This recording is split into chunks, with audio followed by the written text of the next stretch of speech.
सभी को नमस्कार। ये लास्ट वीडियो ईएमआरएस के एग्जाम को लेकर आप लोगों के कई कमेंट थे कि सर डर सा लग रहा है कि कुछ भी नहीं पता सिलेबस से क्या पूछा जाएगा और क्या नहीं पूछा जाएगा। 2-4 बातें मैं बताना चाहूँगा जो लास्ट टाइम में आपको ज़रूर फॉलो करनी है और इससे डर भी खत्म होगा। सेंटर की जितनी भी भर्तियाँ होती हैं, एक तो उनका निर्धारित ये नहीं होता है कि फैक्चुअल पर्सन बहुत कम आते हैं। चीज़ों को लेकर इतना डरने की आवश्यकता नहीं है। यदि आपने सरसरी तौर पे थोड़ा-सा समझ बना ली कि ये चीज़ें यहाँ-यहाँ से ऐसे पूछी जाएँगी और मुझे इस प्रकार से पेपर करना है, बहुत ज़्यादा नेगेटिव मार्किंग के चक्कर में इस प्रकार से फँसना नहीं है। लेकिन कम से कम इस प्रकार से मैं कर जाऊँ कि टियर 1 क्लियर कर जाऊँ ताकि आपकी पूरी संभावनाएँ बढ़ जाएँगी टियर 2 के लिए। तो बहुत ज़्यादा डरे नहीं, यदि आपने पूरे सिलेबस का एनालिसिस किया हो, तो सबसे इम्पोर्टेंट बात बताऊँ मैं आपको, पूरे सिलेबस में सबसे इम्पोर्टेंट बात है वो क्या है? Pedagogy. NEP 2020 case study experiential learning. ठीक है, हिंदी इंग्लिश में आपको 40% नंबर प्राप्त करने हैं, ये बहुत जरूरी है क्योंकि वो नहीं कर पाए, क्वालिफाई नहीं कर पाए, आप 4-4% नहीं कर पाए, आगे पहुंच ही नहीं पाएंगे चाहे आपके एनईपी 2020 सब बढ़िया हो। तो ये चीज दिमाग में रखनी है कि यार मैं यहाँ 40% वाला क्राइटेरिया पूरा करूं। अब उसके लिए मैं लास्ट टाइम में क्या देख सकता हूं? कम से कम आप ये देख के चलिए कि 50 100 150 क्वेश्चंस हिंदी इंग्लिश के सेंटर की सीबीएसई के आए हुए जरूर देख लो आप, उनमें से हो जाएंगे आपके। नंबर 2, लास्ट टाइम में सर क्या पढ़ें क्या नहीं देखें? देखो 2-3 चीजें हैं। लास्ट टाइम में यदि आपने थ्योरी नहीं पढ़ी है तो आपके पास एक ही ऑप्शन बचता है कि आप कम से कम 500 के आसपास पीवाईक्यू निकाल दो। और पीवाईक्यू किसके निकालोगे? चाहे वो केवीएस के आए हुए, चाहे वो एनवीएस के आए हुए, चाहे वो डी ट्रिपल एस बी या सीबीएसई के आए हुए, इन प्रश्नों को अच्छे से देख लो आप। यूथ कंपटीशन का जो पार्ट है, यूथ कंपटीशन की जो किताबें हैं, उनको ढंग से देख लेते हो तो मतलब उनमें से निकल जाते हैं। और मैंने तो खुद पीडीएफ शेयर की हैं आपकी पीडीएफ पेडागोजी की, एनईपी 2020 के आए हुए जितने भी प्रश्न हैं, आईसीटी की। और ये कोई बहुत हार्ड प्रश्न नहीं पूछे गए हैं। यद्यपि एनईपी 2020 के प्रश्न बहुत लेवलीय पूछे गए हैं, मतलब जिसको पूरी एनईपी 2020 जिसने पढ़ी हो। ऐसे नहीं कि 2-3 मुख्य-मुख्य चीजें पूरी ली, फाउंडेशन स्टेज नहीं। वहां फाउंडेशन स्टेज के भी प्रश्न पूछे गए, वो गजब के पूछे गए। तो एनईपी 2020 जो है उसको ढंग से टारगेट करें आप। समझ गए आप?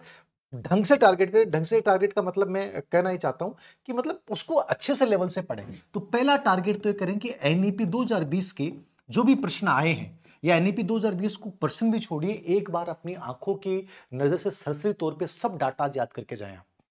या मेरा यूट्यूब वाला वीडियो देख लेना। कोर्स में तो खैर ईएमआरएस वाले कोर्स में तो मैंने बहुत डिटेल्ड वर्तमान लेटेस्ट जो पैटर्न है उसके अकॉर्डिंग करवाए हैं। इसको ढंग से देख लो क्योंकि जीके में भी 1 या 2% पिछली बार यहां से पूछे गए। आपके 10% 10 जो पर्सन है उसका तो है ही वेटेज सब्जेक्ट के साथ, तो बाकी वैसे भी आपका है, मतलब वैसे भी मतलब जीके वाले पार्ट में भी प्रश्न पूछे गए हैं। तो ये इंपॉर्टेंट है। केस स्टडी का मैंने आपको पहले ही बोला है, ज्यादा ध्यान नहीं लगाना, दिमाग नहीं लगाना, केवल एक पैराग्राफ आएगा और वो एक्सपीरियंस के आधार पे देना है, अनुभव के आधार पे देना है और वो एजुकेशन से रिलेवेंट होता है। तो इसको आपने अभ्यास भी नहीं किया, कोई बात नहीं, आपको पैराग्राफ को ढंग से पढ़ना है और ये 5 प्रश्नों के उत्तर देने हैं। नंबर 3, टीचिंग एप्टीट्यूड, जिसको लेकर आपके बड़े टेंशन हो रही है कि सर अब लास्ट टाइम में क्या पढ़ें।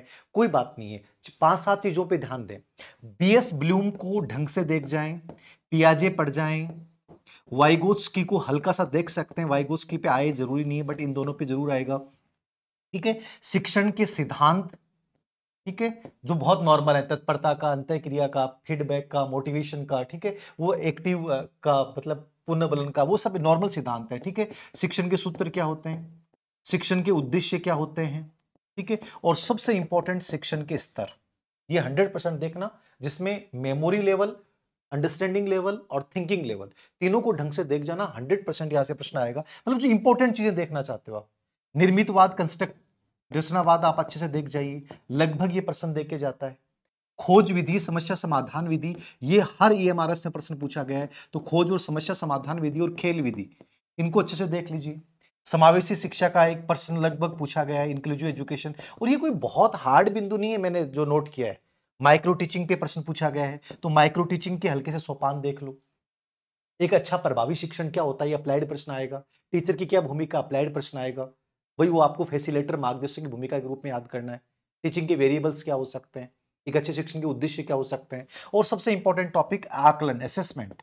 आकलन जो सीखने के रूप में, सीखने के लिए सीखने का आकलन, मापन मूल्यांकन के उदाहरण, निदानात्मक उपचारात्मक शिक्षण, फॉर्मेटिव असेसमेंट, समेटिव असेसमेंट और सतत व्यापक मूल्यांकन, इन कॉन्सेप्ट को हल्का सा समझ जाओ, ये आपकी कंप्लीटली चीजें होगी। बहुत ज्यादा चीजें नहीं है।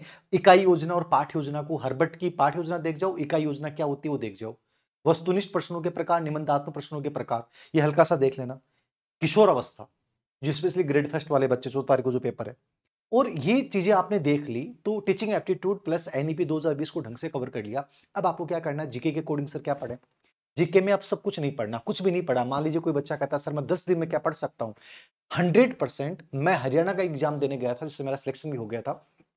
मैंने लास्ट मतलब परमिशन लेटर निकाली, मैं तो देने जाऊं कि नहीं देने जाऊं। मैंने 5 दिन पढ़ा, सिर्फ उसके सिलेबस का एनालिसिस किया, सिर्फ 5 दिन पढ़ा और मेरा वो एग्जाम निकल गया था। कहने का मतलब है कि ये टाइम यदि आप ढंग से एनालिसिस करके चीजें कवर कर जाते हैं, हो सकता है आपका टीयर 1 निकल जाए, और 100% जिसका टीयर 1 निकल गया, टीयर 2 निकल जाएगा, वो सिलेक्शन ले जाएगा आपको। फिर बोल रहा हूं, तो ये मत सोचिए कि नहीं निकलेगा। बस चीजों को सूक्ष्म तरीके से देखना शुरू करें।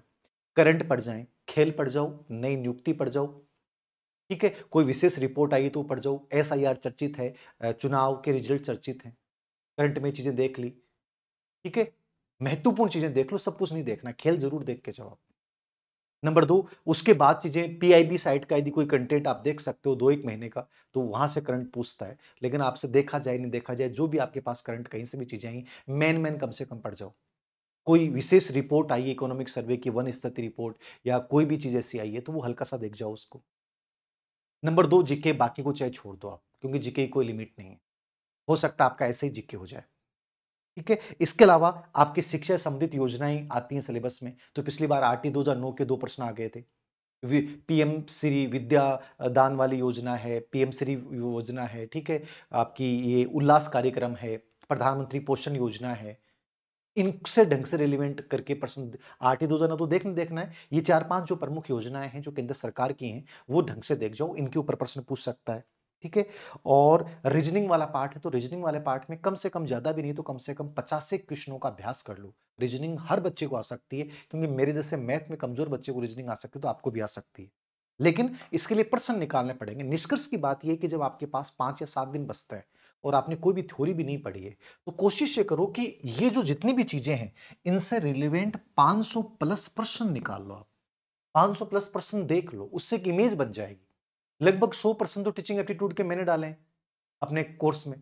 ये आईसीटी के डाले हैं। अब आईसीटी में क्या है, इनपुट डिवाइस से पर्सन, आउटपुट डिवाइस से person, system software, application software, lane when main पे पर्सन, इंटरनेट शब्दावली पे पर्सन।